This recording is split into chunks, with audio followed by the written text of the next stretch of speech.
ഏവർക്കും നമസ്കാരം. വിശാഖ് പാവുമ്മയാണ്. ഇന്ന് എത്തിയിരിക്കുന്നത് ക്ലാസ്സുമായിട്ടല്ല, എന്നാൽ അതിലേറെ ഇമ്പോർട്ടൻ്റ് ആയ മറ്റൊരു വിവരം നിങ്ങളോട് അറിയിക്കാൻ വേണ്ടിയിട്ടാണ്.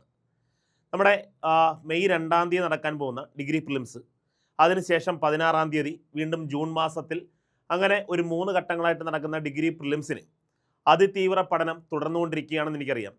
നിങ്ങളുടെ ആ പഠനത്തിന് കുറച്ചുകൂടി മെച്ചപ്പെട്ട ഒരു പ്രോഗ്രസ് ഉണ്ടാക്കാൻ വേണ്ടി ഒരു ചെറിയ ചില്ലറ ടിപ്പുമായിട്ടാണ് ഇന്ന് ഞാൻ വന്നിരിക്കുന്നത്.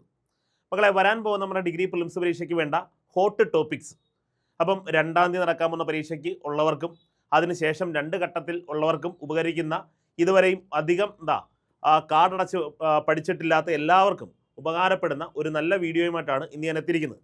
മക്കളെ, നമ്മുടെ ഡിഗ്രി പ്രിലിംസിന് നമുക്ക് ഇതുവരെയും പഠിച്ചിട്ടില്ലാത്തവർക്ക് വേണ്ടി ഏറ്റവും ഉപകാരപ്പെടുന്ന ഒരു വീഡിയോ ആണിത്. മാക്സിമം നിങ്ങളുടെ മറ്റുള്ള കൂട്ടുകാരിലേക്ക് കൂടെ ഷെയർ ചെയ്യുക. ഹോട്ട് ടോപ്പിക്സ്, ഇനി നമുക്ക് ഒരുപാട് വിഷയങ്ങൾ അല്ലെങ്കിൽ ഒരുപാട് ടോപ്പിക്കുകൾ പഠിക്കാനുള്ള സമയം ഇല്ല. അതിനാൽ തന്നെ നമ്മൾ സെലക്ട് ചെയ്തിട്ടുള്ള ഈ ഒരു 51 ടോപ്പിക്കുകൾ പഠിക്കുന്നതിലൂടെ തന്നെ നിങ്ങളുടെ റാങ്ക് ഒരുപാട് മെച്ചപ്പെടുത്താൻ സാധിക്കും. നമുക്കറിയാം, നമുക്ക് ഏറ്റവും ആദ്യം പ്രിലിംസ് കടക്കുകയാണ് വേണ്ടത്. ആ പ്രിലിംസ് കടക്കാൻ തീർച്ചയായിട്ടും ഈ 51 ടോപ്പിക്കുകളും പ്ലസ് മലയാളം, ഇംഗ്ലീഷ്, മാത്സ് എന്നീ വിഷയങ്ങൾ നിങ്ങൾ ഇതുവരെ ശേഖരിച്ചു വച്ചിരിക്കുന്ന എല്ലാ അറിവുകളും നിങ്ങളെ പ്രാപ്തരാക്കും. അപ്പോൾ മക്കളെ, പഠിക്കേണ്ട ടോപ്പിക്കുകൾ ഇതൊക്കെയാണ്. യൂറോപ്യന്മാരുടെ വരവും, നമുക്കറിയാം കേരള ഹിസ്റ്ററി, അതേപോലെ ഇന്ത്യൻ ഹിസ്റ്ററി, വേൾഡ് ഹിസ്റ്ററി, ഇതെല്ലാം പഠിക്കാനുണ്ട്. അവിടെ നമ്മൾ സെലക്ട് ചെയ്തിരിക്കുന്ന ടോപ്പിക്കുകൾ മാത്രമാണ് പറയുന്നത്. ഇതിനെ താഴെ വന്ന് കമൻറ്റ് ചെയ്ത് പൊങ്കാലയിടരുത്, സാർ ഇതെല്ലാ ടോപ്പിക്കും ആയല്ലോ, അപ്പോൾ ഇതിനപ്പുറം പഠിക്കാൻ പറ്റുന്നില്ലല്ലോ എന്ന്. അല്ല, നിങ്ങൾ ടോപ്പിക്ക് വ്യക്തമായിട്ട് എടുത്ത് വെച്ച് നോക്കുക. അതിനോടൊപ്പം ഈ ഒരു PDF നിങ്ങൾക്ക് നമ്മുടെ ടെലിഗ്രാം ചാനൽ അവൈലബിൾ ആയിരിക്കും. ഓക്കെ, നമ്മുടെ ടെലിഗ്രാം ചാനൽ ഫോളോ ചെയ്യുന്നവർക്ക് തീർച്ചയായിട്ടും ഈ PDF അതിൽ ലഭിക്കുന്നതായിരിക്കും. അപ്പോൾ നിങ്ങൾക്ക് അത് കണ്ടും പഠിക്കാം. ഇതുവരെ നമ്മുടെ ടെലിഗ്രാം ചാനൽ ഫോളോ ചെയ്യാത്തവരാണെങ്കിൽ തീർച്ചയായിട്ടും PSC ചലഞ്ചർ എന്ന ടെലിഗ്രാം ചാനൽ ഫോളോ ചെയ്താൽ നമ്മുടെ എല്ലാ യൂട്യൂബ് ക്ലാസ്സിൻ്റെയും എല്ലാ യൂട്യൂബ് വീഡിയോയുടെയും PDF അവിടെ അവൈലബിൾ ആകുന്നതായിരിക്കും.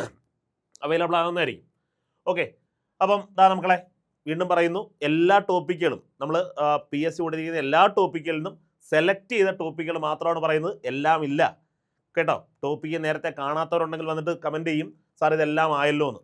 ഇല്ല മക്കളെ, യൂറോപ്യന്മാരുടെ വരവും സംഭാവനകളും തീർച്ചയായിട്ടും നമ്മൾ അറിഞ്ഞിരിക്കേണ്ടതാണ്. നമുക്കിനിയുള്ള സമയത്ത് അത് പഠിച്ചേ മതിയാകും.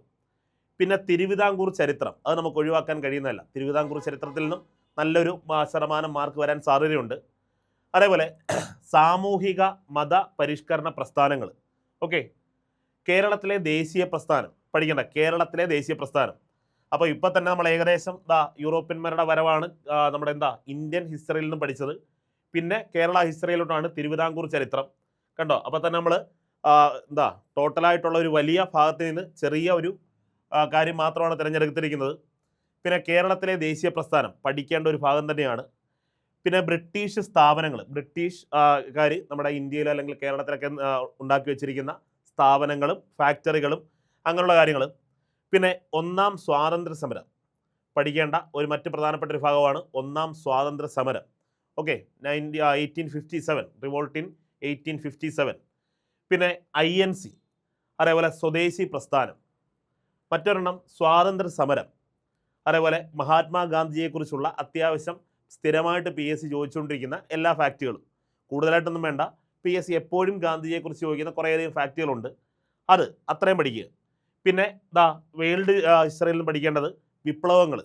മക്കളെ, വേൾഡ് ഹിസ്റ്ററിക്കകത്ത് ഒരുപാട് കാര്യങ്ങൾ പഠിക്കാനുണ്ട്. നിങ്ങൾ ടോപ്പിക്ക് നോക്കിയാൽ മതി, സിലബസ് നോക്കിയാൽ മതി.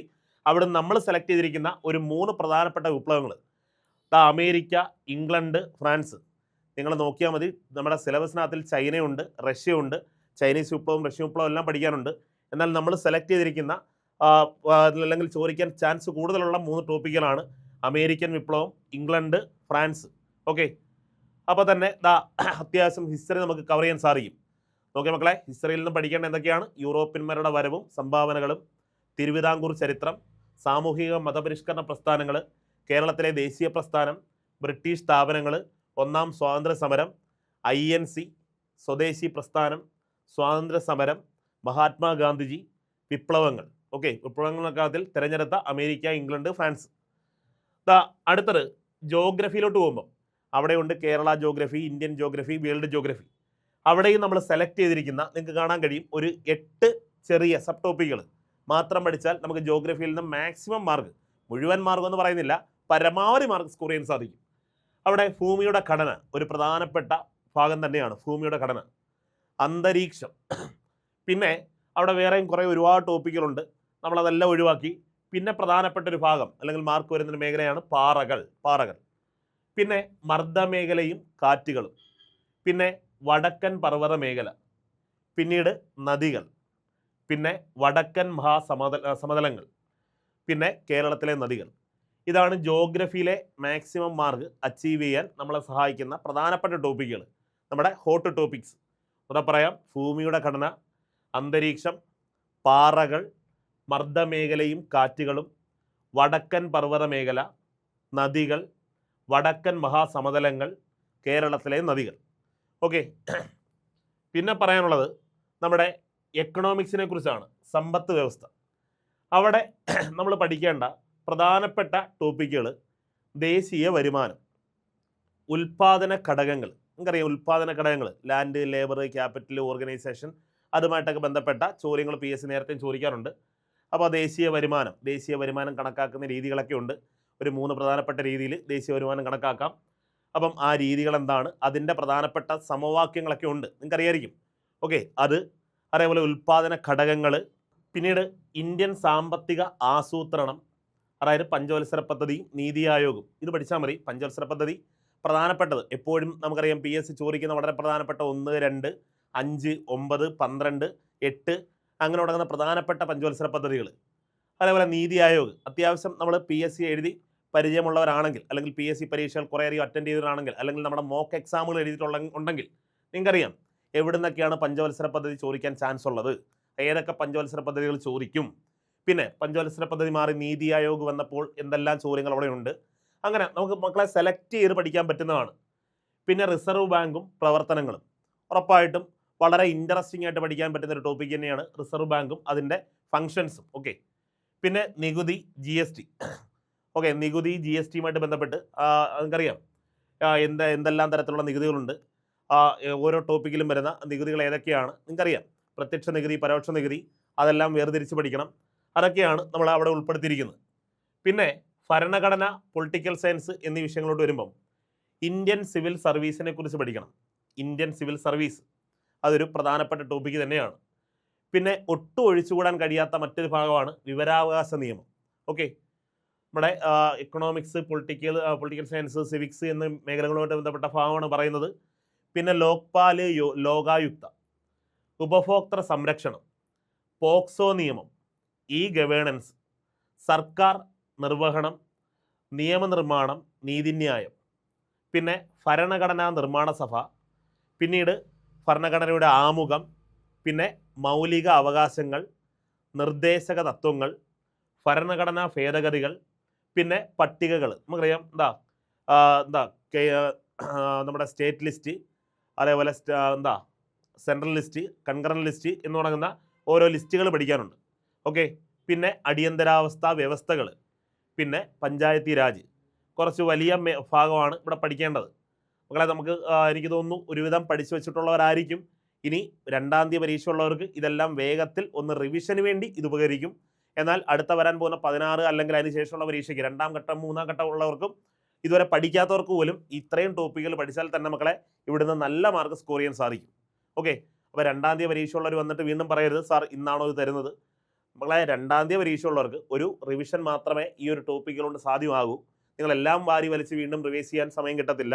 അപ്പോൾ ഇത്രയും ഭാഗങ്ങളെങ്കിലും വീണ്ടും ഒന്ന് റിവൈസ് ചെയ്യുക. 2ാം തീയതി പരീക്ഷ ഉള്ളവർ, മറ്റ് ഡേറ്റ് പരീക്ഷ ഉള്ളവർക്കാണെങ്കിൽ ഇത് കുറച്ചുകൂടെ ഉപകാരപ്രദമായിരിക്കും എന്നാണ് എൻ്റെ ഒരു വിലയിരുത്തൽ. ഓക്കെ മക്കളെ, പിന്നീട് കായികം, അതേപോലെ നമ്മുടെ current affairs, okay, sports and current affairs, ഈ മേഖലയിൽ നിന്ന് പഠിക്കേണ്ട പ്രധാനപ്പെട്ട കാര്യങ്ങൾ ഒളിമ്പിക്സ് കഴിഞ്ഞു പോയ ഒളിമ്പിക്സിനെ കുറിച്ച്, അല്ലെങ്കിൽ ആദ്യത്തെ ഒളിമ്പിക്സിനെ കുറിച്ച്, അങ്ങനെയുള്ള പ്രധാനപ്പെട്ട ഒളിമ്പിക്സ് വേദികൾ, അങ്ങനെയുള്ള കാര്യങ്ങൾ പഠിക്കണം. പിന്നീട് പാരാലിമ്പിക്സ്, ഓക്കെ, സമകാലീനം എന്ന് പറഞ്ഞാൽ ഏറ്റവും കറണ്ടായിട്ട് നടന്ന കാര്യങ്ങൾ. അതേപോലെ ദേശീയ ഗെയിംസ്, ഓക്കെ, അപ്പം ഒളിമ്പിക്സ്, പാരാലിമ്പിക്സ്, ദേശീയ ഗെയിംസ്. പിന്നെ പ്രധാനപ്പെട്ട ട്രോഫികൾ, നിങ്ങൾക്കറിയാം നമ്മുടെ IPL, ISL പോലെ നമ്മുടെ 2020, അതേപോലെ വേൾഡ് കപ്പ്, അതേപോലെ നമ്മുടെ കേരളത്തിൽ നടക്കുന്ന ഓരോ മത്സരങ്ങൾ, നമ്മുടെ നെഹ്റു ട്രോഫി എന്നുള്ള പ്രധാനപ്പെട്ട എല്ലാ ട്രോഫികളും പഠിക്കണം. അതിൻ്റെ ആദ്യത്തെ വിജയി ആരാണെന്നും നിലവിലത്തെ വിജയി ആരാണെന്നും പഠിക്കുക. ഓക്കെ. പിന്നെ അതുപോലെ ജ്ഞാനപീഠം നേടിയ മലയാളികൾ, നിങ്ങൾക്കറിയാം ജ്ഞാനപീഠം നേടിയ മലയാളികൾ ആരൊക്കെ, ക്രമത്തിൽ ഓർത്തു വെക്കുക, വർഷങ്ങൾ ഓർക്കുക, അവരുടെ പ്രധാനപ്പെട്ട കൃതികൾ ഓർത്തു വെക്കുക. ഇതൊക്കെയാണ് നമുക്ക് അവിടെ ഉദ്ദേശിക്കുന്നത്. ഓക്കെ. ജ്ഞാനപീഠം നേടിയ മലയാളികൾ, ഏറ്റവും ലേറ്റസ്റ്റ് ആയിട്ട് കിട്ടിയ ആളെ എന്തായാലും മറന്നു പോകരുത്. ഓക്കെ. എത്ര പേർക്ക് കിട്ടിയിട്ടുണ്ടെന്ന് ഓർത്തു വെക്കുക. പിന്നീട് നമ്മുടെ സയൻസ് ആൻഡ് ടെക്നോളജിയിലോട്ട് വരുമ്പം മക്കളെ അവിടെ പഠിക്കേണ്ട പ്രധാനപ്പെട്ട ഭാഗങ്ങൾ ഹാർഡ്വെയർ, ഏതൊക്കെ ഹാർഡ്വെയറുകൾ ഉണ്ടെന്ന് അറിയാം. ഇപ്പോൾ ഒരു താഴെ തന്നിരിക്കുന്ന ഒറ്റയാനാര്, അല്ലെങ്കിൽ കൂട്ടത്തിൽപ്പെടാത്ത ഏത്, അല്ലെങ്കിൽ ഹാർഡ്വെയർ തിരിച്ചറിയുക, സോഫ്റ്റ്വെയർ ഏത് എന്ന് പറഞ്ഞൊക്കെ ചോദിക്കാം. അപ്പോൾ ഹാർഡ്വെയറുകൾ എന്തൊക്കെയാണെന്നും സോഫ്റ്റ്വെയറുകൾ എന്തൊക്കെയാണെന്നും അറിയണം. അതേപോലെ നെറ്റ്വർക്ക്സ്, ഓരോ നെറ്റ്വർക്ക്സ് ഏതൊക്കെയാണെന്ന് അറിയണം. ഓക്കെ. പിന്നീട് വെബ് ബ്രൗസറുകളും സെർച്ച് എഞ്ചിനുകളും, ഏതെല്ലാം തരത്തിലുള്ള അല്ലെങ്കിൽ ഏതെല്ലാം വെബ് ബ്രൗസറുകളുണ്ടെന്നും സെർച്ച് എഞ്ചിനുകൾ സ്ഥിരമായിട്ട് PSC ചോദിക്കുന്ന ഒരു മേഖലയാണ്. അപ്പം സെർച്ച് എഞ്ചിൻ താഴെ തന്നിരിക്കുന്ന സെർച്ച് എഞ്ചിൻ ആയതേത്, അല്ലാത്തതേത് എന്ന് പറഞ്ഞാൽ ചോദിക്കും. അപ്പോൾ സെർച്ച് എഞ്ചിനുകളെ മാത്രം ഒന്ന് ലിസ്റ്റ് ഔട്ട് ചെയ്ത് ഏതെങ്കിലുമൊക്കെ ഒരു കോഡ് ഉണ്ടാക്കി പഠിച്ചു വെച്ചാൽ കുറച്ചുകൂടെ നല്ലതായിരിക്കും. അതിലെ എല്ലാത്തിൻ്റെ ആദ്യത്തെ അക്ഷരങ്ങൾ അല്ലെങ്കിൽ അതുമായിട്ട് കണക്ട് ചെയ്യാൻ പറ്റുന്ന ഒരു വാചകം ഉണ്ടാക്കി എങ്ങനെങ്കിലും സെർച്ച് എഞ്ചിനുകളെയൊക്കെ പഠിച്ചു വെക്കുക. അതേപോലെ സൈബർ കുറ്റകൃത്യങ്ങളും സൈബർ നിയമങ്ങളും. ഓക്കെ. നിങ്ങൾക്കറിയാം എപ്പോഴും ചോദിക്കുന്നതാണ് 66F ഒക്കെ അല്ലേ. സൈബർ കുറ്റകൃത്യങ്ങളൊക്കെ പഠിക്കാൻ അത്യാവശ്യം നേരത്തെ പഠിച്ചിട്ടുള്ളവരാണ്. അതേപോലെ പിന്നെ പ്രധാനപ്പെട്ട ഒരു മേഖല ISRO പഠിക്കണം. ഊർജം, നമ്മുടെ ഊർജത്തെക്കുറിച്ച് പഠിക്കുക. പിന്നെ പാരിസ്ഥിതിക അപകടങ്ങൾ, ഇത്രയുമാണ് നമുക്ക് ഏറ്റവും പ്രധാനമായി നിങ്ങൾ നോക്കിക്കൊണ്ട് പോകേണ്ടത്.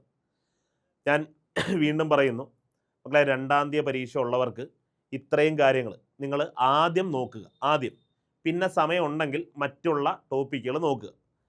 അതേപോലെ തന്നെയാണ് മറ്റ് പരീക്ഷ ഉള്ളവരും 16ാം തീയതി അതിന് അടുത്ത ശേഷം ജൂൺ മാസത്തിൽ പരീക്ഷ ഉള്ളവരും ആദ്യം ഇത്രയും ടോപ്പിക്കുകൾ പഠിക്കുക.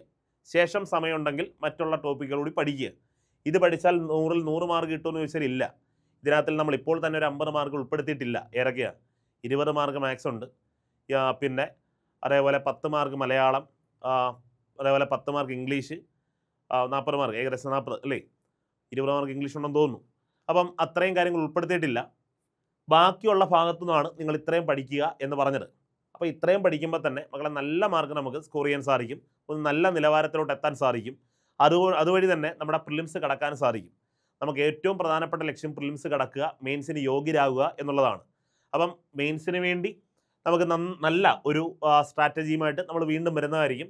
അപ്പോൾ തീർച്ചയായിട്ടും ഈ ഒരു വീഡിയോ മാക്സിമം നിങ്ങളുടെ മറ്റുള്ള ഉദ്യോഗാർത്ഥികളിലോട്ടും നിങ്ങളുടെ കൂട്ടുകാരിലോട്ടും ഷെയർ ചെയ്യുക. നിങ്ങൾക്ക് ഉപകാരപ്പെട്ടു എങ്കിൽ തീർച്ചയായിട്ടും ഇതിൻ്റെ താഴെ നിങ്ങളുടെ കമൻറ്റുകൾ രേഖപ്പെടുത്തുക. എല്ലാവർക്കും ഒരു നല്ല ദിനം ആശംസിക്കുന്നു. വരുന്ന പരീക്ഷ നമ്മളെല്ലാവരും പഠിച്ച കാര്യങ്ങൾ നമുക്ക് പേപ്പറിൽ എഴുതാൻ സാധിക്കട്ടെ, നന്നായിട്ട് നമുക്ക് പെർഫോം ചെയ്യാൻ സാധിക്കട്ടെ. എല്ലാവിധ അനുഗ്രഹങ്ങളും ഉണ്ടായിരിക്കട്ടെ എന്ന് ആശംസിക്കുന്നു, പ്രത്യാശിക്കുന്നു. തൽക്കാലം വിട പറയുന്നു. നമുക്ക് മറ്റൊരു വീഡിയോയിൽ വീണ്ടും കണ്ടുമുട്ടാം. വിശാഖ് പാവുമ്പയാണ്.